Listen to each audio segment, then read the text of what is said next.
Is it recording now? I just pressed it, but I don't know. It's recording. Okay. Namaste. Shriman Venkatanatharya Kavita Arkika Keshari Vedantacharya Varyo Me Sannidattam Sadakriti Ramanuja Daya Patram Jnana Vairagya Bhushanam Srimad Venkatanatharyam Vande Vedanta Desikam Lakshmi Nada Samarambam Nada Yamuna Madhyamam Asmadacharya Paryandam Vande Guru Parambaram Yo Nityamachyatapadam Bhujayakmarukma Vyamo Hadastaritarani Trinayamene Asmad Gurur Bhagadosa Dayeka Sintho Ramanujasya Charanam Sharanam Prapatte Mata Pita Yuvatayas Tanaya Vibhudik Sarvam Yateva Nemena Madanvayanam Atyasana Kulabader Bhagalabhiramam Srimat Tadankregalam Pranamami Murtna Budam Sarascha Magadakvaya Pattanada Sri Bhaktisar Kulasegara Yogi Vahan Bhaktan Krirena Paragal Idindra Misran Srimat Paranga Samanim Pranadosminityam. Good evening. Namaste. Bhagavad Gita, we know, is Bhagavan Sri Krishna's words and instructions, advices to Arjuna. To set the context for our engagement today and next Friday, I'll probably spend some time about Bhagavad Gita, the context of how Mahabharata happened, and then talk about what we are going to talk. So that will be my structure. As we all know, Mahabharata is one of the two greatest itihasas or epics from Indian origin, Ramayana and Mahabharata. Ramayana speaks more about Rama and Mahabharata speaks a lot about Krishna. Both are incarnations or avatars of Mahavishnu. So in Mahabharata, there is actually a war between two cousins. So the war is called the Kurukshetra war. So there is a set of people, 5 brothers called Pandavas, and there are another set of 100 brothers called Kauravas. So the fight is between the Pandavas and Kauravas, where the Pandavas were denied justice by the Kauravas, so the Pandavas fight against the Kauravas, and Sri Krishna helps the Pandavas by being the charioteer of Arjuna, one of the 5 brothers in Pandavas. So this is the context. So the war is going to start. It is an 18-day war, and Bhagavad Gita was imparted on day 1.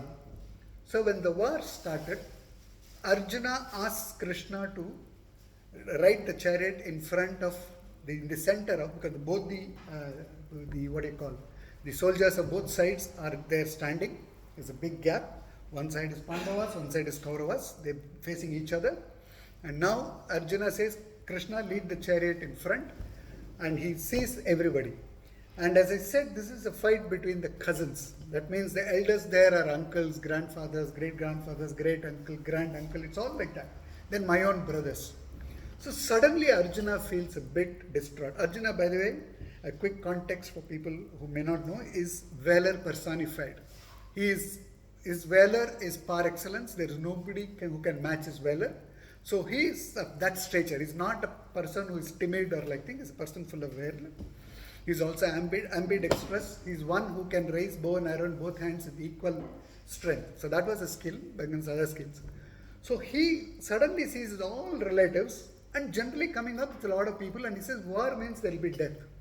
And he suddenly loses all his emotions and says, after all, for piece of land and kingdom, why should we fight? And he decides to drop his bow, which is as good as writing off the war and say, I'm not going to fight. So Krishna suddenly says, boss, you can't do all these things after coming here.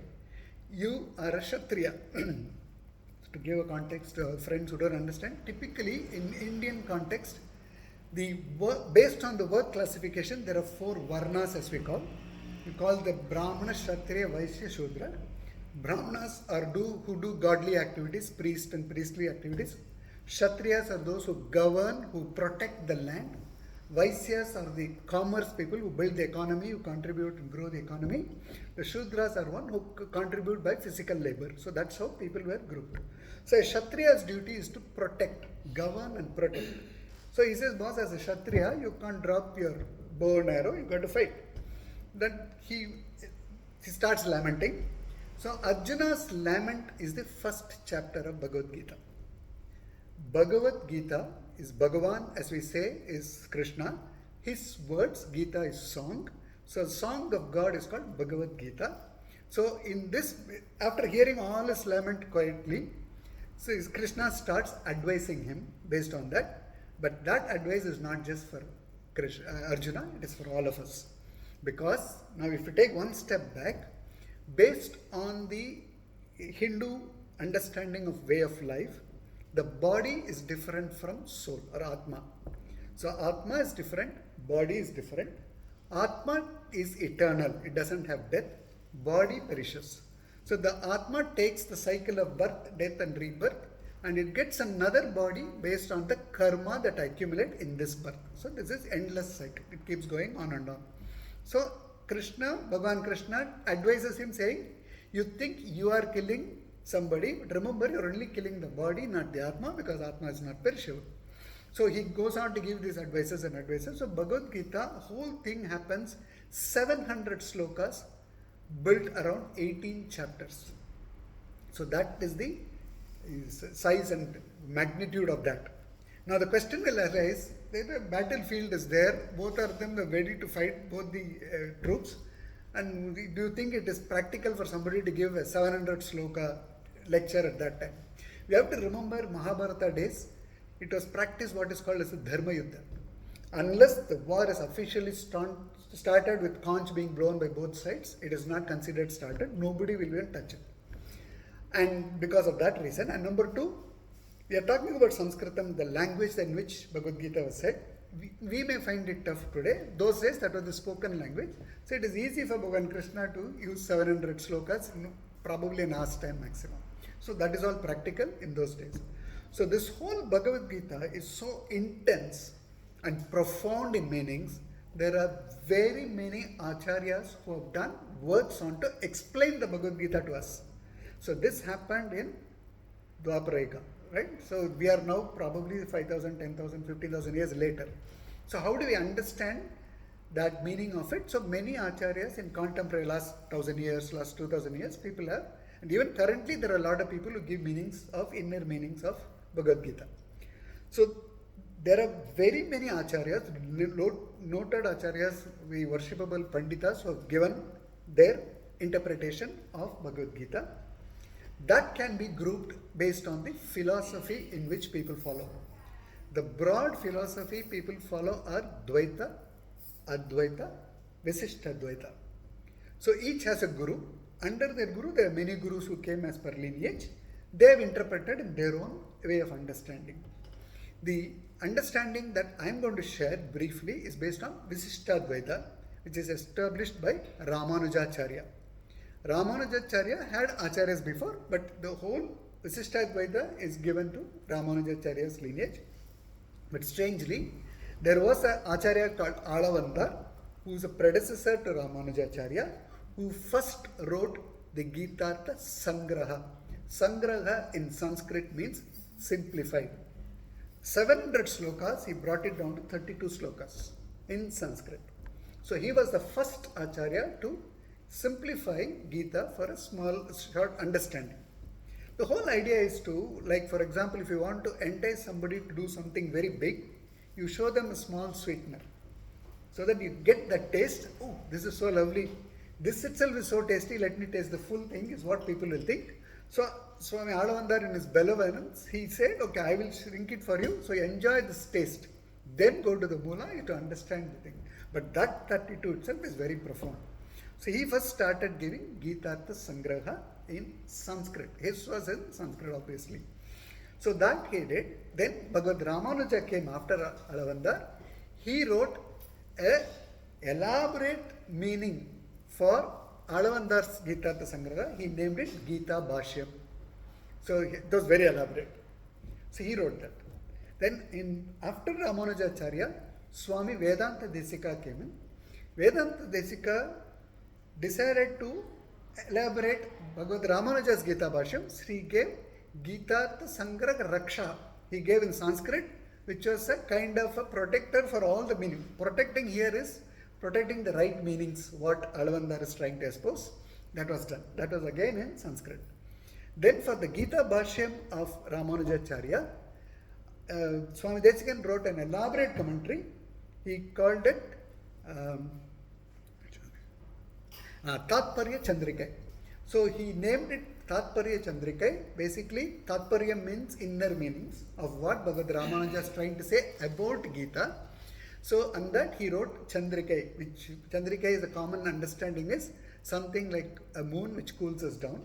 So the more you learn, you get cooled off with the right meanings and all that. So it does an elaborate commentary again in Sanskritam. Then he decided, okay, everything is in Sanskritam. I will do something in Tamil for people who don't know Sanskrit. So we will come to that part. So he wrote Geetartha Sangraham in Tamil. So that part is separate. Now about Swami Desikan. Swami Desikan is an Acharya. As we speak, we will celebrate his 756th year in Puratasi this year. So he is an Acharya par excellence who has done so much works in Sanskritam, in Tamil, and in the language called Prakrit, which is basically a colloquial Sanskritam in those days where house people or women particularly used to speak a particular slang. He has even written in that language. He has written prose, he has written poetry, he has written drama, he has done a lot of works. Swami Desikan's works and offering is immeasurable in terms of various works and the basic things that he did. Most of us recite, particularly our children going for exams and all that, Jnananandamayam Devam Nirmalas Padigakradam Adharam Sarva Vidyanam Haigriva Vasmaya. There is a Haigriva Stotram, Adharam Sarva Vidyanam. For all knowledge, I pray to Haigriva. This verse is part of Haigriva Stotram written by Swami Desikan. Everybody knows this. The other one which is popular, everybody recites, probably without knowing it is Swami Desikan's work is, whenever you go to Chakrathalwar Sudarshana's sanctum in any temple, you say Jai Jai Sri Sudarshana, Jai Jai Sri Sudarshana. So that is also written by Swami Desikan. Like this, he has given many works in Sanskrit, many works in Tamil.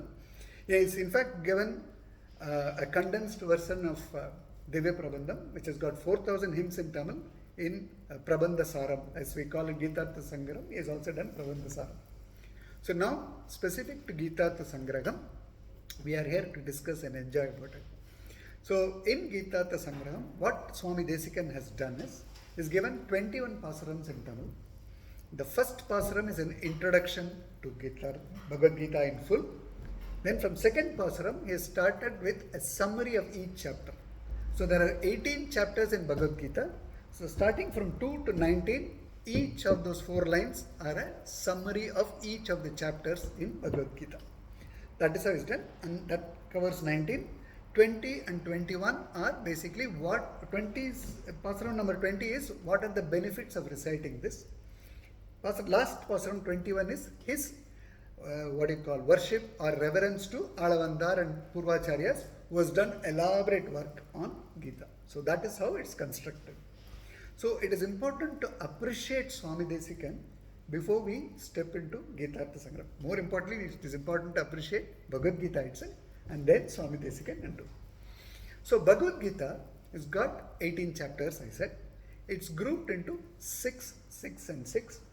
The first 6 chapters talks about Karma Yoga, Jnana Yoga.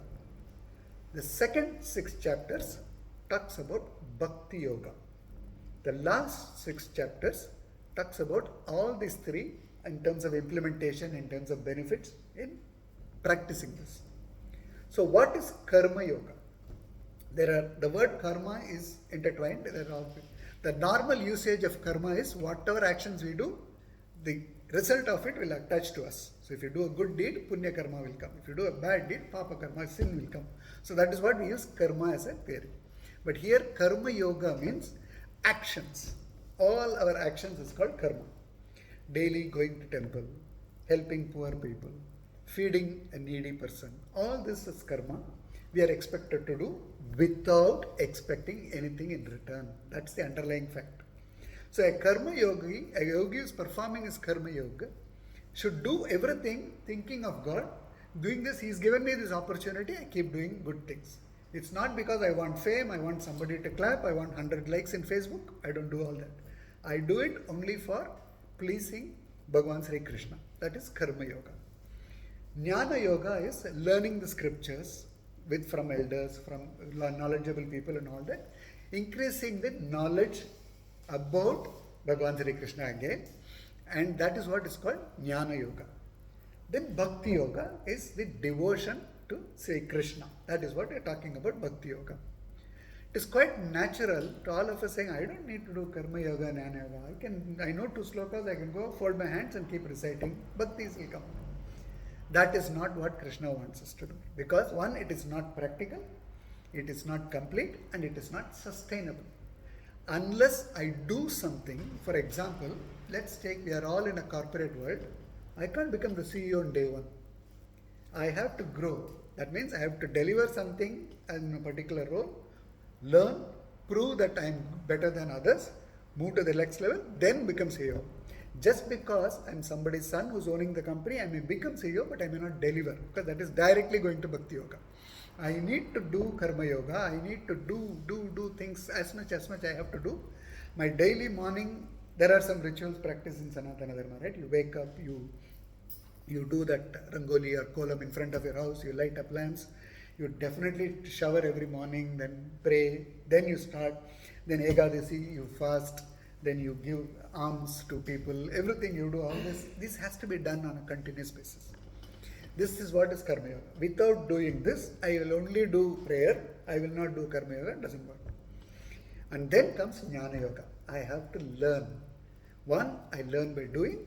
2, I learn by seeking knowledge with elders, with books and scriptures and everything. So I have to constantly do this on a continuous basis. That is what Bhagavan Sri Krishna establishes very strongly in the first 6 chapters. Repeatedly he says that. And underlying fact is, do all these things without expecting results. That is the most important thing. You do not look at the results, you only focus on effort. In current day parlance, or if I go tell my boss that I'll do my good efforts, don't expect any results, he's not going to accept. But what Krishna says is, keep doing focused on your efforts, results will automatically come. But if I'm focused on results, I may miss out doing good things, or I may become so self-centered, but if you don't get the results, my eyes are blinded, I do anything to get the results. Then it becomes a problem. Then let's apply the organizational context here. I only want to achieve the results. Then I leave away all the rules and regulations. I don't follow the law. I don't follow whatever practices within the organization. I get the result. Nobody's going to applaud me. So because why? I'm only focused on getting the results. So that robs a lot of things, so a lot of good things. So Krishna already says, just focus on your work. What you're supposed to do your duty.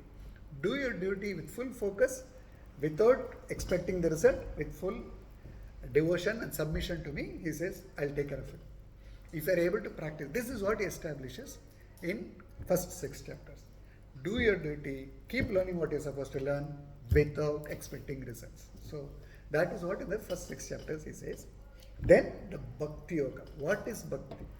How do you perform Bhakti, and why you have to perform Bhakti to me is what Krishna says. So in 10th chapter of Srimad Bhagavad Gita, Krishna establishes why he is supreme, what all he can do, everything he shows. So in the 11th chapter, he gives you the Vishwarupa Darshana to Arjuna.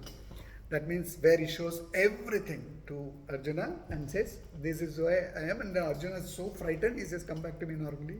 So he comes there. So in 7 to 12, this is what Krishna says, Bhakti, Bhakti, Bhakti. Give your devotion to me. Stay focused on work and acquire knowledge, first 6. Second 6, all that knowledge, devotion to me. Give the Bhakti to me. Then he says what you can do, what you have to do, what you can't do, what is Asuri Bhakti, what is Daily Bhakti, all that explains in 13 to 18. And 18th chapter, we all know, it talks about surrender. So this is how Bhagavad Gita is constructed and structured.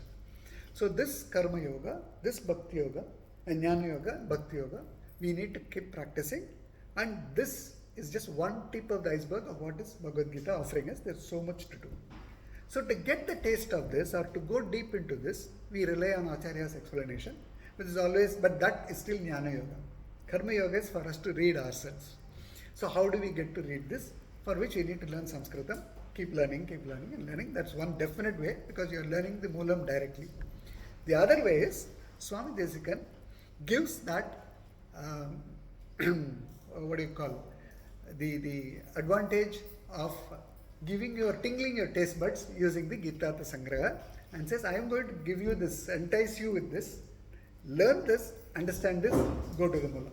So that is how he is trying to entice us into the whole thing. So the book I have given, I have explained you, if you can. So I have given an introduction to Bhagavad Gita in the first chapter. I made it both in English and Tamil, so whoever is comfortable in what you can use. So he goes ahead and explains all these things very clearly. I am trying to summarize as simple as possible. And if you go to page number 7, I have explained about Swami Sri Vedanta Desika. Who is he and how great is he a person and all that.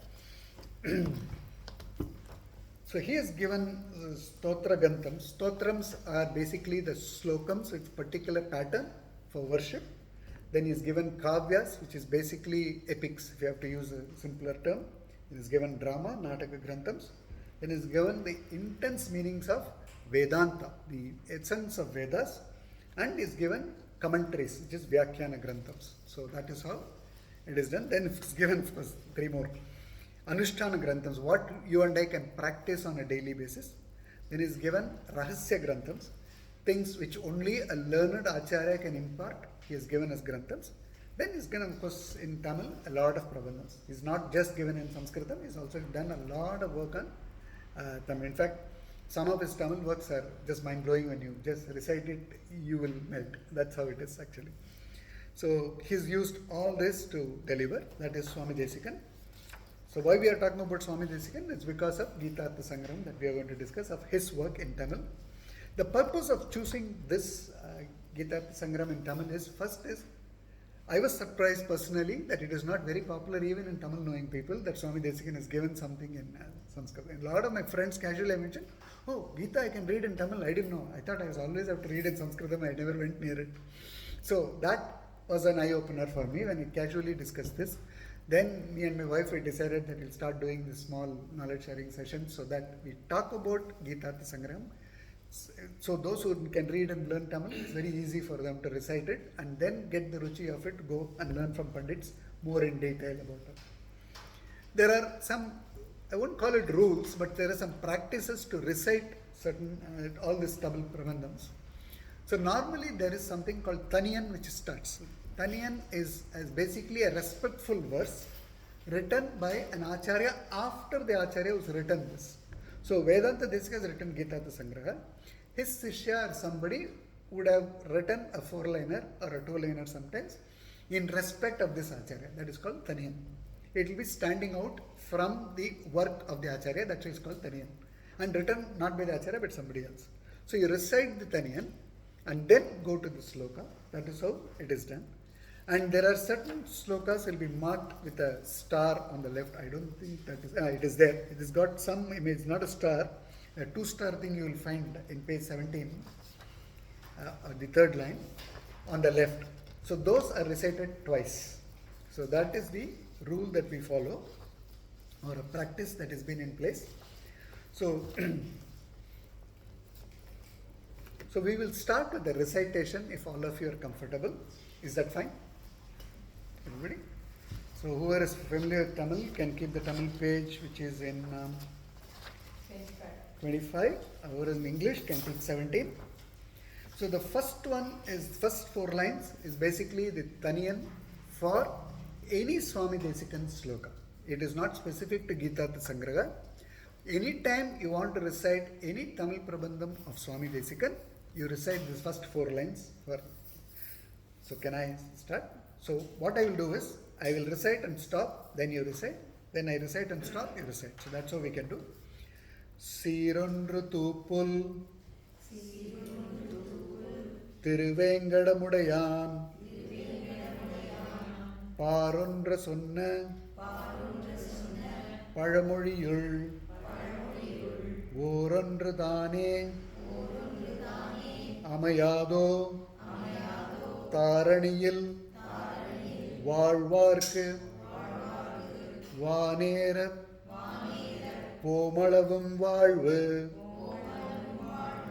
So what it means is, Thupul is the place where Swami was born or incarnated. So Thiruvengadamudaiyan, his original name was Venkatanathan. He was then named as Vedanta Desikan.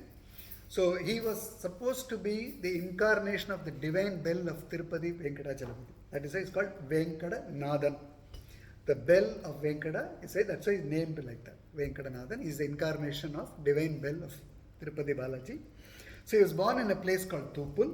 So what it says, what this 4 lines means is, whoever recites even one line or one verse of this Sirar Thupul Thiruvenkadamudiyan can be blessed with divine life eternally in an afterlife. Vanera Pomalavum Valvai. After your life, you will be given the eternal life of the Vaikuntha. That's what this means in 4 lines. I made it very simple. The next 4 lines, or next 6 lines, 1 and 2, are Taniyans for Geetartha Sangraham. You will not recite this for other slokas of Swami Desikan. For other slokas, default you will recite Sirundu Thupul, but these 2 you will recite only when you are reciting Geetartha Sangraham. These 2 are also Taniyan. So I will, same way, I will start, you will then continue. Kattapurul Viritha Kasiniyil Nan Marayil Ittapurul Iyambum Inporulai Sittar Tolum Vedanta Desikane Mevuvar Tangal Tiruppadam Puyam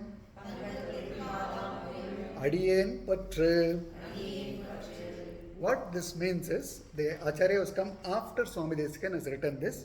He says, Kattapurul Viritha. Very difficult things are happening around this Kasiniyal, this world. The universe is giving a lot of meanings for many things, including the Vedas, which may be right, which may be wrong, which may be very complex. So, Kattapurul Viritha Kasiniyal Nanmarai. Nanmarai is 4 Vedas. The 4 Vedas are given different meanings. Some right, some are totally aghast in this Kasini, in this world. In that situation, Ittapurul Iyambum, the right words, meanings are given by in Veda, Sittar Tolum. Everybody is worshipping who? Vedanta Desikanai. Whoever worships that Vedanta Desikan, Tangal Tiruppadambayam Adiyen Patra. So this Swami says, whoever worships Swami Desika, I am saluting their feet. That is what this person is saying. Why I am doing this? Because Vedanta Desika has given me easy meanings to understand the 4 Vedas. That is why he is worshipping these people. So, this Swami has written these 4 lines to worship the disciples or devotees of Swami Desikan, not even on Swami Desikan. Then the next 2 lines, Geethai Mozhindarulum Vedanta Desikanar Padaravinda Malar Bhaktiyudan Patru. The Vedanta Desika, one who is giving this explanation for Gita, please hold on to his divine feet, is what these 2 lines mean. Okay? So these 2 are called Taniyan. The normal practice is you recite the Taniyan once. Okay? We will now go to the first Pasuram. These lines are, the collection of those 8 lines are called Pasurams. Okay? In Tamil, we can call in simple English or poems like that. Okay? Karumamum Jnanamum Kondezhum Kadalukor Ilakkendru Arumarai Uchiyul Adarithodum Arumbiramam Tirumagalodu Varum Tirumal Endrudan Uraithan Dharmam Uganda Dhananjayanukku Avansaratiye. You have to recite this twice, so I am going again second. Karmamum Jnanamum Kondezhum Kadalukor Ilakkendru Arumarai Uchiyul Adarithodum Arumbiramam Tirumagalodu Varum Tirumal Endrudan Uraithan Dharmam Uganda Dhananjayanukku Avansaratiye. So we spoke about Karma Yoga, Jnana Yoga, Bhakti Yoga, which is what is established in Bhagavad Gita. Swami Desikan beautifully brings all this in just first 2 lines. Karmamum Jnanamum Kondezhum Kadalukku. Here he uses the word Kadal. For common understanding, Kadal is a term you use for love. So he doesn't use Bhakti. So the bhakti should be out of love. So Swami Bhagavad Ramanuja used to say, your bhakti should be because of preeti and not bidi. Okay, so bidi means fear, preeti means love or affection. So Bhagavad Ramanuja says your love for God should be out of affection, not because of fear is going to punish you. So that means you understand the God, you be doing your righteous things, always love will come. So that's why he uses the word kadal, not using the word bhakti. So karmamum jnanamum kondalum kadalukku. So what is the purpose of karma yoga, jnana yoga, bhakti yoga?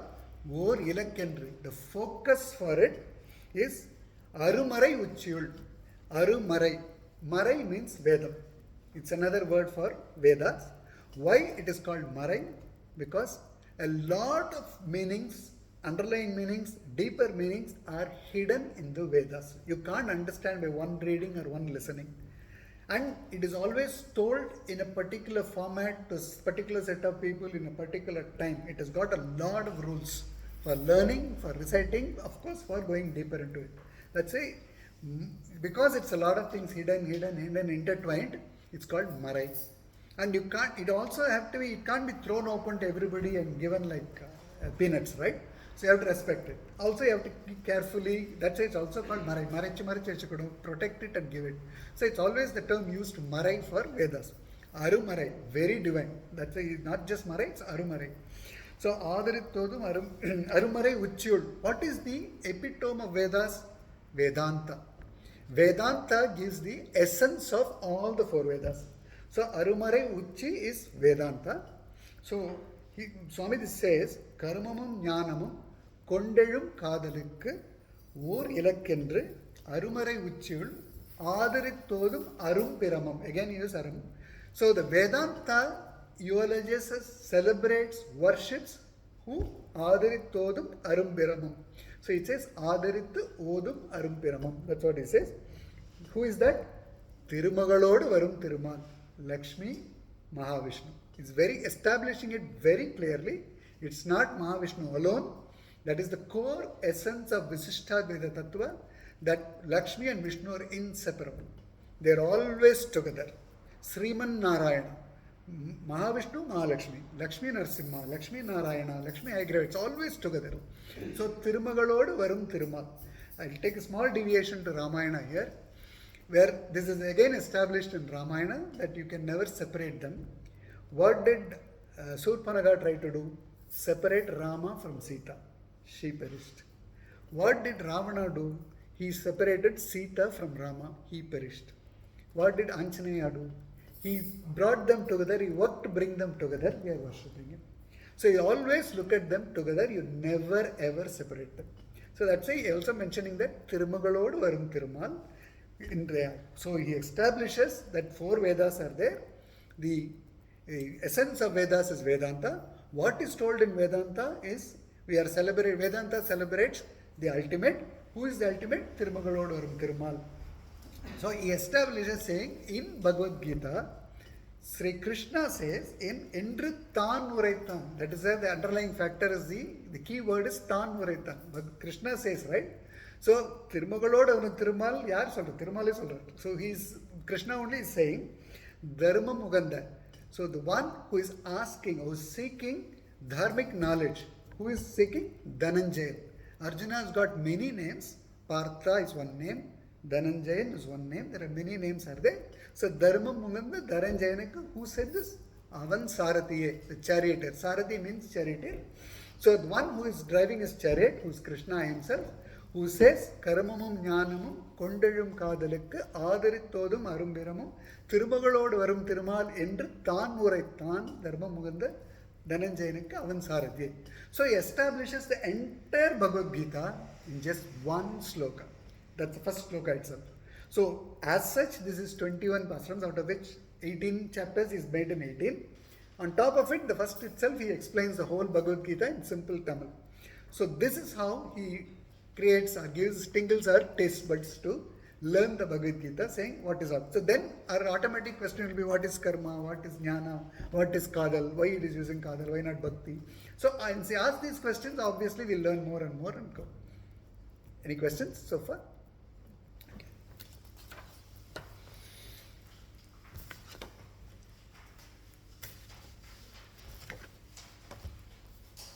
So the next one is Ugavai Adenda Ura Udayar Poralutra Annal Tagavudan Anbu Karepurala Tharumattalavil Miga Ulam Anji விழுந்து அடி சேர்ந்த விசயனுக்கோர் நகையுடன் உண்மை உரைக்க அமைந்தனன் நாரணனே. So this is the actual essence of first chapter of Bhagavad Gita. So first chapter, as I started saying, it is Arjuna who is now worried that he is going to end up killing a lot of people just for the sake of few pieces of land. So he is not very happy. So his whole first chapter of Bhagavad Gita is a lament of Arjuna. Krishna doesn't start speaking in whole of first chapter. He is only happily listening. So that is what is happening, and that is what Swami is establishing here. Ugavai Adenda Uravadayar. Uravadayar is all his relatives are there. His cousins are there, his uncles are there, grandfather is there, great grandfathers are there. They're all right in front of him as enemies, not as friends. And he sees a lot of soldiers there. There is, of course, this set of soldiers on horse, mounted on elephants. That means they will also be killed in the process. So he's really worried about the whole thing. Destruction. War is all about destruction. Nobody wants a war, and Arjuna doesn't want a war too. So he says, Tagavudan Anbu Karepurala. Suddenly he's overwhelmed with love for all this kith and kin, and he says, I don't want. Miga Ula Manji. A man who is epitome of valor is no fearful. Miga Ula Manji. He's not physically fearful. His heart melts out of fear. Fear for what? Fear of destruction. Not fear of war, not fear of pain. Fear of destruction. Then he falls at Krishna's feet. Vilundu adi சேர்ந்த. So the moment he falls at Krishna's feet, and as Arjuna has got different names, Krishna has got different names, Arjuna has also got different names. So in first Pasaram he uses Dhananjayan, in this he uses Vijayan. So Vijayanukkur, that's where he says Krishna starts giving the truth. Unmai Uraikka Amindanan Nagayudan. He starts doing with a smirk or a smile. Now that you have lamented, I will start telling you the truth. I'll teach you the truth, is what he says. Who is doing that? Naranane. So here he is using the word of ultimate Narayanan here, who is going to give the entire Gita for him. So that is what is being discussed in second chapter. And in second Pasaram, first chapter. Again, essentially it's the first chapter. Can we move on? Udalam Marindidum Ulguir ஒன்று ஒழியாதெனைப் போல் விடுமது பற்று விடாததடைத்த கிரிசைகளே கடுக உனக்குயிர் காட்டும் நினைவதனால் உளதாம் விடுமயல் என்று விசயனை தேற்றினன் வித்தகனே. Here there is a basic tenets of the Sri Vaishnava philosophy is told by Krishna himself. Body is different from Atma. Udalam Azhindidum Ul Uyir Ondru Oliyada Yenaipol. As Paramatma, he has no death or anything. Jivatma also does not have any death. That's what he says. Ondru Oliyada Yenaipol. He is saying himself, we are equivalent to him in that aspect. So that means Udalam Azhindidum, your body will perish, don't worry. Your Atma will not perish. So that's what Krishna is establishing in second chapter. So what you have to do is Vidumadu Patra, just drop all this attachment. Then he says Vidada Adaitha Kirisegala. What Kirisegal here is all your Karma Yoga. So the word here refers all your Karma Yoga. So Vidada Adaitha Kirisegala, whatever you are supposed to do, please do. That's what Krishna is saying. You are a king, you have to fight a war, you better do it. That's what Krishna is saying. Your job is to fight a war, protect your kingdom, protect your people, do it now. That's what he's saying. So that is what he says. Kadiga Ulakuyir Katum Nenevadanal Uladam Vidumayal Endre Visayane Tetran. Here he says Vijayan. When he addresses Swami Desikan here says Vijayan again, because in the earlier one also he says Vijayan, in the second one also Vijayan, because he is victorious, he is valorous.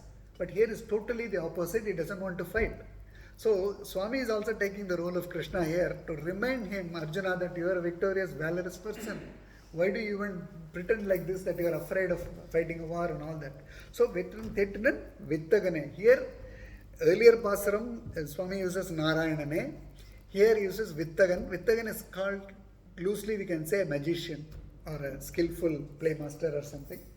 So why is using the term? He is the Sharveshwara Krishna. He is protecting everybody. He is only advising him, but advising him as was at his charioteer, doing the service. Here, let me take a time off to say what is there so great about being charioteer. Like we all have drivers today, we are very used to it. What they do? They open the doors for us, they keep the car clean and all that. Very simple things they do. A charioteer in those days, the job of a charioteer is very, very huge. One, they have to maintain the chariot in good condition and roll it out in the war field wherever they are supposed to go efficiently.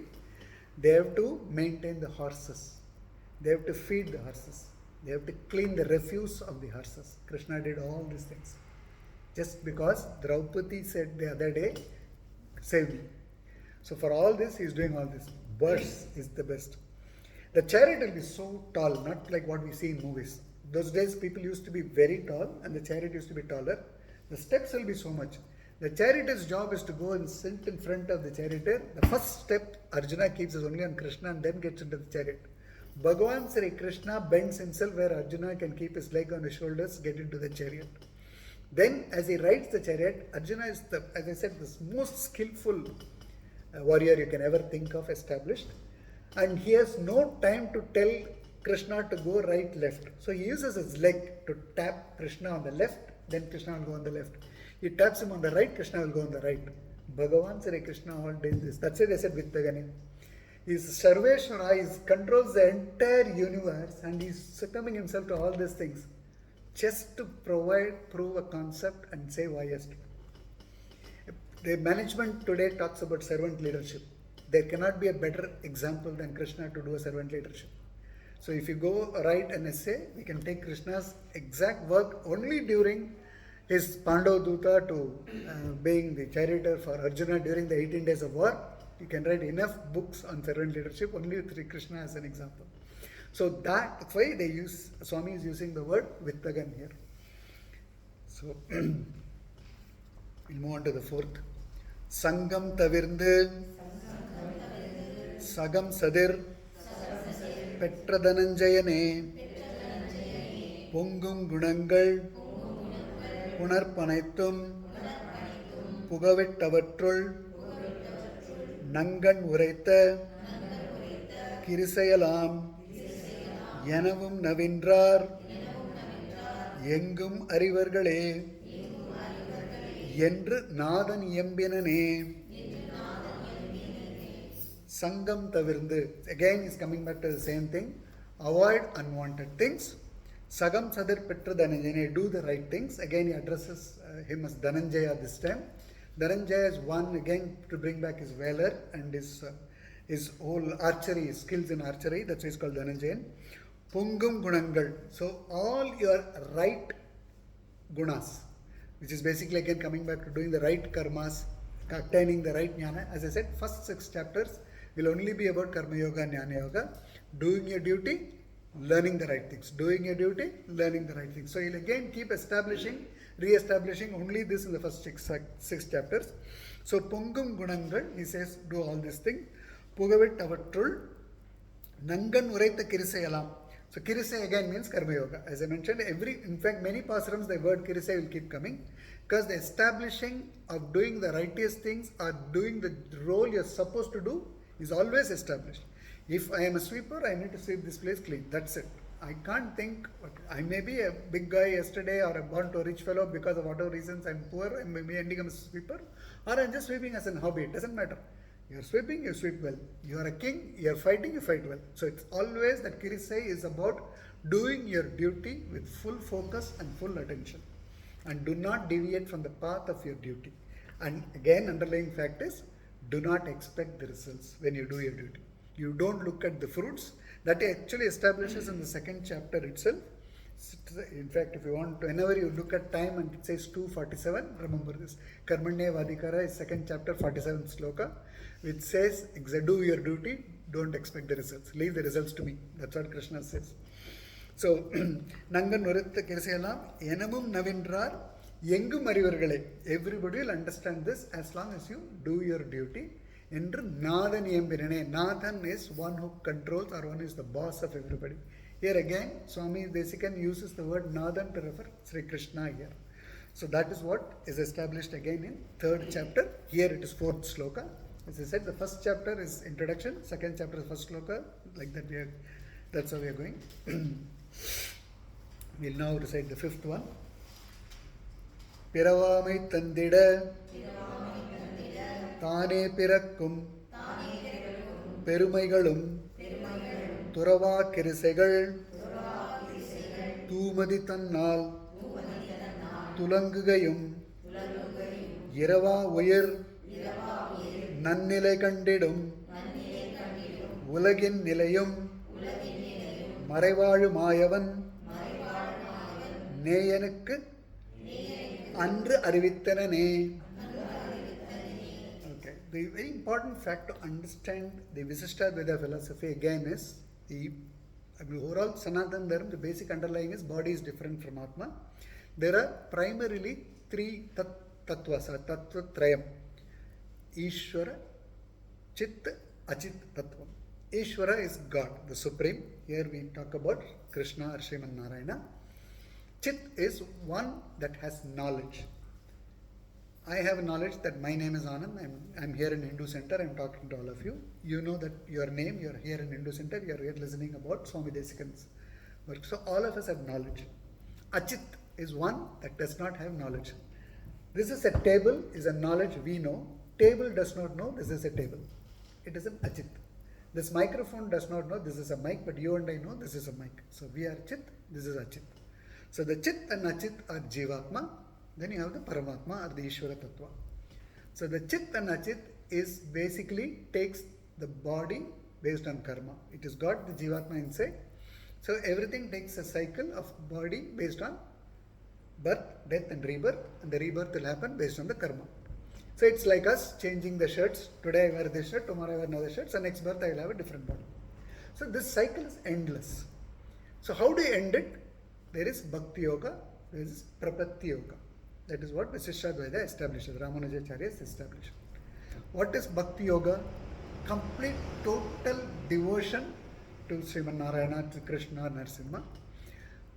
And then at the end of the life, you may be granted what is called liberation or moksha. When the cycle is broken, you get moksha. So Bhakti Yoga. So the example given for Bhakti Yoga is, it has to be a Thaila Dara Bhakti. What is Thaila? Is oil. So you take a cup of oil, raise it like this, pour it. It will come stream like this without splitting here and there. But what Bhakti you and I will have is Nirdhara Bhakti. I take a glass of water, do the same thing, it will spill all over the place. So our Bhakti is all spread all over, it's not focused Bhakti. The example of focused Bhakti is one and only is Prahlada. One has to be, you push him in fire, push him around snakes, throw him in front of trampling elephants. He's just unperturbed. He's just saying Narayana, Narayana. That talent of Bhakti is Thaila Dara Bhakti, which is not possible for many of us, almost all of us. That is why Prapatti Marga is suggested, which is surrender. The surrender is what Krishna will talk about in 18th chapter, 66th sloka. That is where all of us know that sloka. Sarvadharman parityacha mamekam sharanam vraja ahamta sarvabhabhepyo mokshishyami masuchaha. Masuchaha, he says, don't worry. I will give you mokshishyami. I will give you moksha masuchaha.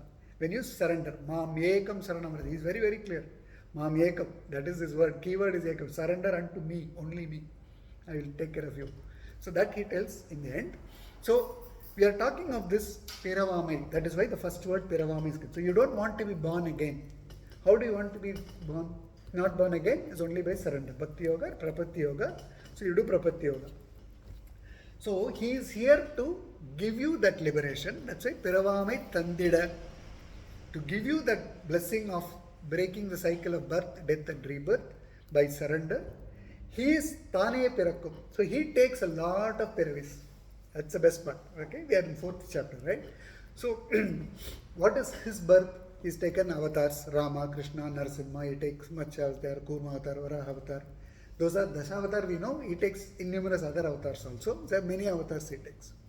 So like this, he is born here. Piravam Tandida Tane Pirakkum. At every stage he is born. But only difference in this case, Arjuna also asks in 4th chapter, you are also born, I am also born. So what big difference between you and I is what he is asking. He says, boss, you're missing the point. Only thing is, first thing is, you are born because of karma. Your karma in earlier birth, you are born here. I take birth on my sankalpa. I decide to be born as Krishna, I come. I decide to be born as Rama, I come. And I can tell you all my previous incarnations. You can't even tell your previous birth because you have no knowledge of it. Only I have control because I do on my icha, my sankalpa. You are born on karma. So, Piravame Tandida Tane Pirakkum Perumegalum. That's why he says, he uses the word Perumegalum. You have so much glory by taking each incarnation that you are here to grant us no more birth in this world. That's why he uses the word Piravame Tandida Tane Pirakkum Perumegalum. Turava Kirisegal. Again, the word Kirisegal will come, Karma Yoga. Turava, what you are not supposed to do, what you are supposed to do, don't drop it. Turava Kirisegel, please don't drop all the things, drop all the unwanted things. What you are supposed to do, keep doing it. How will you know that? Tu Madi. Madi means your intellect, your knowledge. Tu Madi is Tuya, pious or pure Madi. Tannal Tulangagayam. That's where Jnana Yoga comes in. How does Tu Madi comes? Karma Yoga makes you do things that will get you knowledge, that will build your interest and the eligibility to acquire knowledge. So the Tu Madi, the good knowledge will come to you automatically. Tannal Tulangayam. Automatically it will come and explain to you all the good things. Irava where. Then you will know that your body is different from your Atma and your Atma is eternal, body will perish. All that you will know. Nannilai. Moment you realize this, you will find, because I am also Jivatma, you are also Jivatma, everybody is Jivatma. I will not stand finding difference with people at all after that. That is the Nannilai. I will treat everybody, because all of us belong to Krishna. And so we will all treat each other as the same. There is no differences. So that Nannilai will come. Maraivalu Mayavan. Again, Marai has come. What is Marai? We discussed in the first one, Vedas. Who is residing inside the Vedas? Krishna. And why is he called Mayavan now? Because he is there omnipresent. He can be front as Sarathi as Krishna. He is also residing in the Marai. He can be here, he can be there. He is omnipresent, omnipotent. And Maraivalu Mayavan. Nayan Karivetane. Here Nayan is the word is used. Here Krishna treats him as his friend. Nayan is a term used for friend. By relationship, Krishna and Arjuna are cousins. And here he is his teacher. As such, in reality, is Paramatma, is Jivatma. There is no questions about all this. But here Paramatma treats Jivatma as a friend. So that is what he says in this pasara, which is 4th chapter. Piravame Tandida Tane Pirakkum Piramigalum, Turava Kirisegal, Tumidi Tannal Tulangayam, Yerava Vir, Nannilai, Kandidum, Ulagin Nilayam, Maraivalu Mayavan, Nenik Karvittanane. So this is the 4th chapter in this 5th pasara. That's how we are looking. I'll move to the next one. Kandelidam Karmam, Uirgatta Kadugudalum, Mandiyadan Padiyil, Manam Kollum Varisegalum, Kandariya Uirai, Kanalutra Ninevugalum, Vantuvaresan, Iyambinan, Vasavan Maindanike. Vasavan Maindan is again another term. There are a lot of names that he is giving to Arjuna, right? So here it's saying Vasavan. I don't know the exact relation to it. We know he's a Pandu king's son. So that's how we are talking. So probably some name refers to Pandu king about Arjuna, that he's saying Vasavan Maindan. Kande Elidam Karamam. First line he says again Karamam. The first 6 chapters you will, to the extent of being what kind of thing he is talking about only Karma Yoga and Jnana Yoga constantly, but that is the purpose of first 6 chapters. So obviously Swami Desikan's interpretation will also be the same as what Bhagavan Krishna wants us to learn. So Kandelidam Karamam, it's very very simple. You can see and do things what you are supposed to do. Karamam, that's what he says. Uirkatta Kadagadalum. Okay. So specifically I may need some more reading on this. I'll probably next week I'll address this more. Manam Koldum Varsegalum Kandaira Uirai. So the Kandariya Uirai is basically again talks about our Jivatma. We can't see our soul or what you call as Uir or our life, which is nothing but our Atma, which is sitting inside. The moment the Atma goes out, this body becomes dead. There is nothing. So I can't see my Atma. So the whole idea he says is, keep working on your Karma Yoga that you realize your Atma yourself, because that's called the Atma Sakshatkaram in Sanskrit, that you can realize your own Atma personally. How do you do that? By doing your duty, by learning the right things. Again, establishing doing your duty. There's no way that you can skip your duty and do it. So by doing your duty and by learning the right things, you keep doing this, you will be able to realize yourself. Here, understanding the self is about knowing that our Atma is inside us and Paramatma is also residing in us, and then body is different from Atma. That's what is again establishing here. To take a step away from this here, when we talk of our Atma, all of us, our body has got our Jivatma. It's a no-brainer. But it's also important to note that we also have Paramatma residing inside us. The term Namaste came, how did it come? I worship the divinity in you and you worship the divinity in me. I'm not worshiping you as a person alone. When I say Namaste, here is my Paramatma is also sitting here. Similarly, another person also, Paramatma is sitting the same way, so I do Namaste. That's how the practice of Namaste came in. I folded hands that we do. So Paramatma takes 5 stages in which we say. So Paramatma, as Sriman Narayana, is in his eternal abode called Vaikunta. That is called the Para form. That's why it's called Paramatma. Then what science calls as Milky Ocean, or what we, our Itikasa Purana calls as Shirabdi or Parkadal, Tirupparkadal, is there as Vyuha Vasudeva. He is there as Vyuha, who is controlling or who is looking at all these things, who is accessible to all these Indras, Devas and everybody. They can't go to Vaikunta, they will be accessible somewhere. Then he takes a lot of incarnations. So that is called the Vibhava form, short term. As Rama will be for a few 100 years, as Krishna will be for a few 100 years, Narsimha for 1.5 hours. He will be like this. That's called the Vibhava form. Then he will be in the Archa form. You go to Srinivasa Perumal temple here, he is there standing as an idol. That's called Archa form. That's why we call it Archanai when we do the Archanai. Term came from because you are doing it for the Archa Rupam. In English we call it idol, but otherwise we call Murti or Archa Rupam. That's the 4th form. The 5th form is most important, is Antaryami. He is inside everybody as Antaryami. So that is why the Namaste came in. So he is residing in all of us as Antaryami.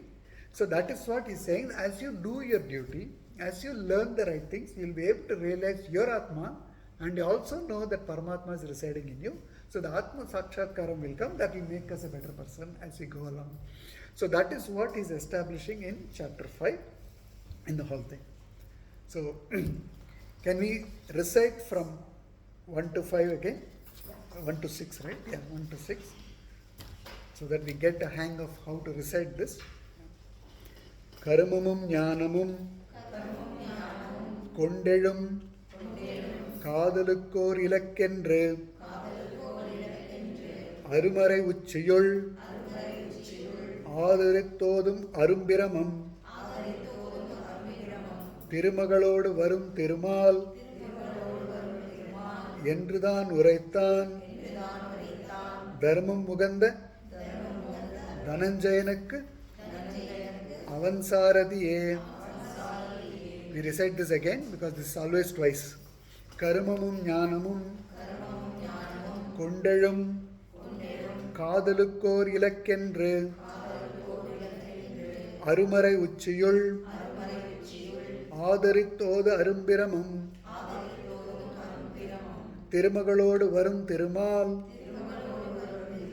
Endrudan Uraithan Dharmam Muganda Dhananjayanakku Avansaradiye. Ugavai Adainda Uravudayar Poralutra Annal Tagavudan Anbu Karai Tarumathalavil Migavula Manji Viழுந்து Adisசேர்ந்த Visayanukkor Nagaivudan Unmai Uraikka Amaindanan Naranane Udalam Azhindidum உள் உயிர் ஒன்றொழியாதனைப் போல் விடுமது பற்று விடாது அடைத்த கிரிசைகளே கடுக உனக்குயிர் காட்டும் நினைவு அதனால் உளதாம் விடுமயல் என்று விசையினைத் தேற்றினன் வித்தகனே சங்கம் தவிர்ந்து சகம் சதிர் பெற்ற தனஞ்சயனே பொங்கும் குணங்கள் புணர்ப்பனைத்தும் புகவிட்டவற்றுள் நங்கண் உரைத்த கிரிசையலாம் எனவும் நவின்றார் எங்கும் அறிவர்களே என்று நாதன் இயம்பினனே பிறவாமை தந்திட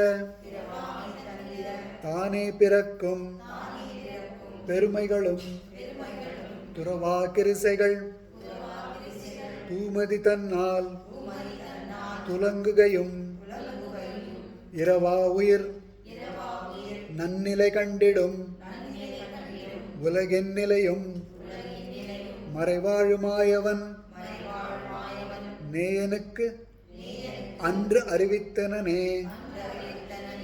கண்டெளிதாம் கருமம்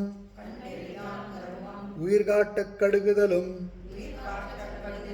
மண்டி அதன் படியில் மனம் கொள்ளும் வரிசைகளும் கண்டறியா உயிரை காணலுற்ற நினைவுகளும் வன்துவரேசன் இயம்பினன் Vasavan மைந்தனுக்கே. Okay, we'll go to the 6th chapter, which is the 7th sloka. யோக முயற்சியும் யோகில் சமநிலை நால்வகையும் யோகின் உபாயமும் யோகுதன்னால் வரும் பேறுகளும் யோகுதனில் தந்திரமுடை யோகுதன் முக்கியமும் நாகண யோகி நவின்றனன் நன்முடி வீரனுக்கே. This 6th chapter talks fully about yoga, completely about yoga. Yoga is all about here acquiring knowledge and getting the right knowledge and going towards the Atma Sakshatkaram, or understanding the self, knowing that body and Atma is different. A lot of people, even current day, we learn things but we may forget it after some time. That is why Krishna establishes this fact, because moment we learn that body and Atma is different, our whole behavior will change. Overall things, we will not get perturbed with lot smaller things. We may not get very worked up with somebody just irritating, within quotes irritating us and all that. Because everything will come very, very differently, because that learning is important for Arjuna, because he is a king. I do something, probably maximum my wife, my family may look at me, and if they follow me and I'm going the wrong way, I can still correct it. But if a king goes wrong, then the whole nation goes wrong. So that is why Krishna is spending a lot of time with Arjuna to establish this fact, because he has to be an example, an epitome of righteous behavior, so that everybody who follows him and his subjects will also be following the righteous things. That's why he establishes this again and again, and he again keeps reminding him that he is king. That's why in this end, he says, Nan Mudi Veeranukke. Mudi is about king, and he is a venerable person, is a valorous person, and is a king. So he establishes, Swami Desikan also establishes here in the 6th chapter, Krishna keeps reminding Arjuna that, boss, you are a king, you better behave properly. Because people are going to follow. If you fail to fight today, then the warrior soldier in your camp in the next hour will say, oh boss, king itself didn't fight, why should I fight? He'll stop. So you are setting up a bad example.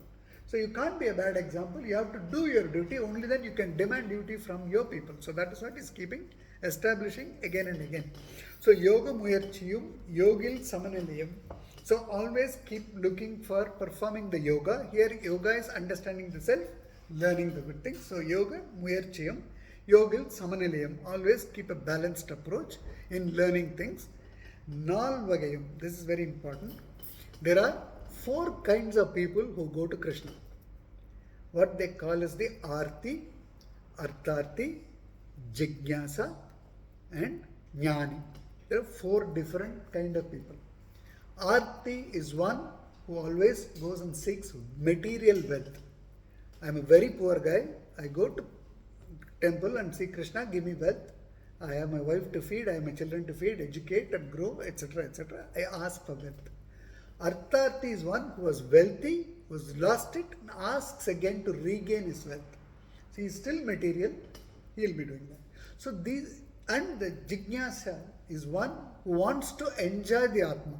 He is not looking at material wealth. He wants to know the Atma, he wants to enjoy the Atma, so he goes to Krishna. These 3 set of people will be going to Krishna and worshipping and praying till they get what they want. After that, they may stop. Because you are attaching your worship towards a material expectation. The Jnani is one who worships Krishna for Krishna. There is nothing in return.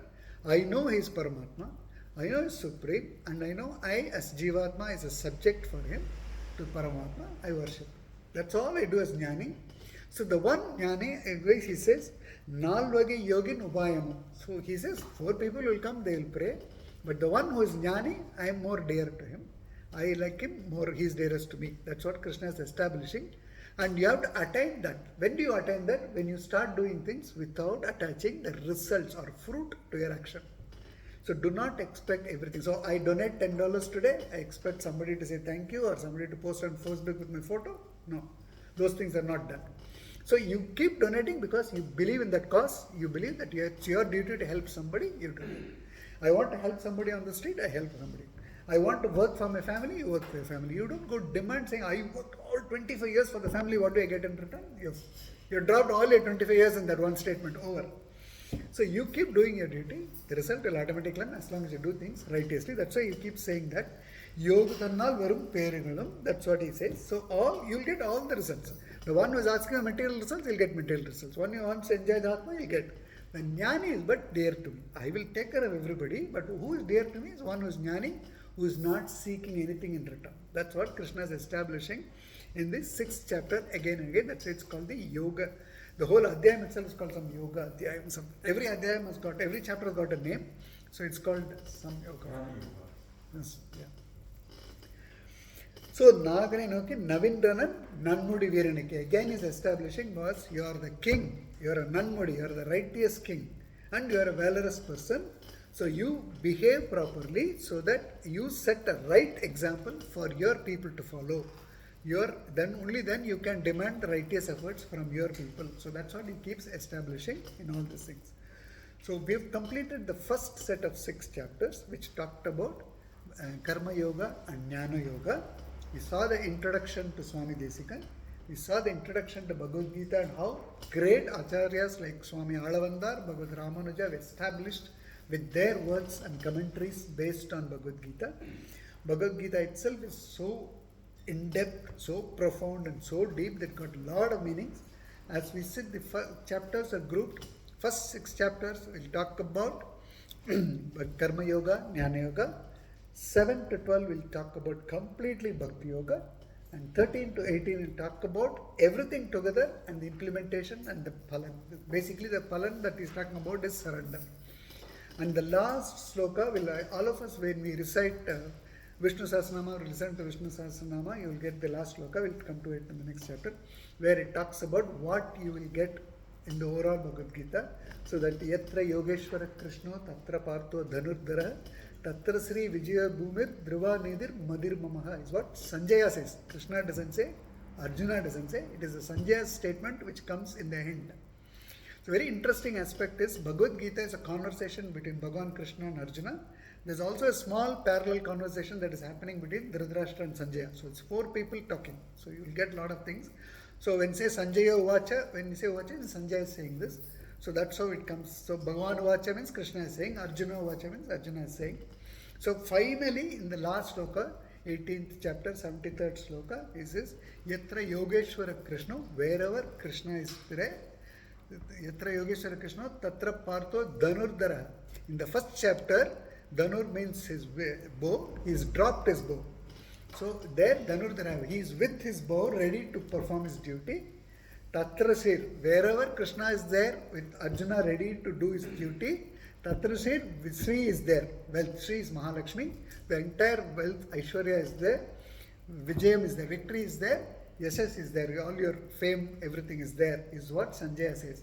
So if you put it in simple English and all, wherever there is your righteous efforts are there, backed by Krishna's divine blessings, all the positives will be there. It's how Bhagavad Gita ends in 18th chapter, 73rd sloka. So all these things that we will learn this week and next week will all about doing our duty the right way with the bhakti of Krishna, so that we are all successful, our society and environment is successful. It's not about one person. Krishna did not advise one person, he advised all of us. So it is obviously for all of us. So that is where it is. And this beautiful nectar that is available, we are only tasting a tinge with Swami Desikan's Tamil verses. The actual Mula is 700 slokas, so obviously in-depth meanings are there in plenty. We come back to the first pasuram is given, Karmamum Jnanamum Kondayum Kadaluk. So the bhakti towards Krishna should be more of love and affection. As we said, Bhagavad Ramanuja said, Preeti should be there, Bidi should not be there. So we have more love and affection, not fear of God. So a lot of people normally say, I'm God fearing. Say, why do you have to fear God? Right? You have to be God loving. So that is what Bhagavad Ramanuja is saying. And what Swami Desikan is also saying is, Kadalukko Rilakendre, Arumara Vichil, Adari Todum, Arumbiramam, Tirumagalodu Arum Tirumal, Lakshmi Narsimha, Krishna Rukmani, Sita Rama. That's how you right? So you go to Srinivasa Perumal temple, you have Mahalakshmi and Srinivasa together, always together. Like simple things I will also add. If you watch a lot of people go to India and many temples. Here also we have temple. There are places where the Mahalakshmi sanctum is separate. There are places where Mahalakshmi sanctum is inside. So you go to the next temple, Vadabathiri Kaliamman temple, there is a Rama sanctum where Sita Ma is always with Rama. Here Mahalakshmi is separate, but inside also she is together. So in some temples you will find Mahalakshmi is fully in the chest of Perumal, right? So there are 3 stages Tayar Mahalakshmi blesses us. Standard examples Pandits have given this, why she is like this is, when we go directly to Perumal, he only sees all our bad deeds and sins, he is very angry with us. So to protect us from not going, we always go to our mother first. So typically our children we have, when something wrong in the class, I've got a B- or something like that, I don't want to go to my dad and tell first. I first go to my mother alone when she's alone. Then she says, I have a problem, you have to save me from that. Then the mother finds the right time to talk to the dad and says, our child, this time you please. And he says, okay, next time. You guess. Like this, so we go to the Lakshmi Ma when she's alone and says, I'm going there, please take care of me. So before we do a circle and go to the main sanctum, she would have communicated saying, our child is coming, take care. So that is why she does. So what she does is, alone she listens to our prayers. When she is with him, she talks about us and says, protect them. So there is some common parlance that people do. So that is how we enjoy Sriman Narayana. They are always together. You don't separate them ever. So with this, thanking you for your time. I'll complete today's session. I'm open for questions. And then we continue next week with the remaining chapters. Any questions? Also feedback, if you want me to go slow or you want me to go faster, anything is fine.